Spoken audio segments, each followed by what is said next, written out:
এক গ্রামে বাস করত একজন দরিদ্র কিন্তু সৎ যুবক। তার নাম ছিল আমিন। প্রতিদিন সে ফজরের নামাজ শেষে মসজিদের আঙিনায় বসে দোয়া করত। তার সবচেয়ে বড় ইচ্ছা ছিল আল্লাহ যেন তাকে এমন কাজ করার তৌফিক দেন যাতে মানুষের উপকার হয়। একদিন রাস্তা দিয়ে যেতে যেতে আমিন দেখল এক বৃদ্ধ মানুষ ভারী বোঝা নিয়ে কষ্টে হাঁটছেন। অনেকেই পাশ দিয়ে চলে যাচ্ছে, কেউ সাহায্য করছে না। আমিন সঙ্গে সঙ্গে এগিয়ে গিয়ে বৃদ্ধের বোঝা তুলে নিল। বৃদ্ধ বললেন, বাবা, তুমি কেন আমাকে সাহায্য করছো? আমিন হেসে উত্তর দিল, আমি আল্লাহর সন্তুষ্টির জন্য করছি। বৃদ্ধের চোখ ভিজে উঠল। তিনি দোয়া করলেন, আল্লাহ তোমাকে উত্তম প্রতিদান দিন। সেই দিন সন্ধ্যায় আমিন কাজ খুঁজতে গিয়ে হঠাৎ এক ব্যবসায়ীর সঙ্গে দেখা পায়। ব্যবসায়ী তার সততা দেখে তাকে কাজ দেন।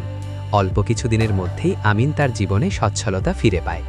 তখন আমিন বুঝতে পারে রাসূলুল্লাহ সাল্লাল্লাহু আলাইহি ওয়াসাল্লাম বলেছেন, নিশ্চয়ই সকল কাজ নিয়তের উপর নির্ভরশীল। সাহিহ বুখারী ও মুসলিম।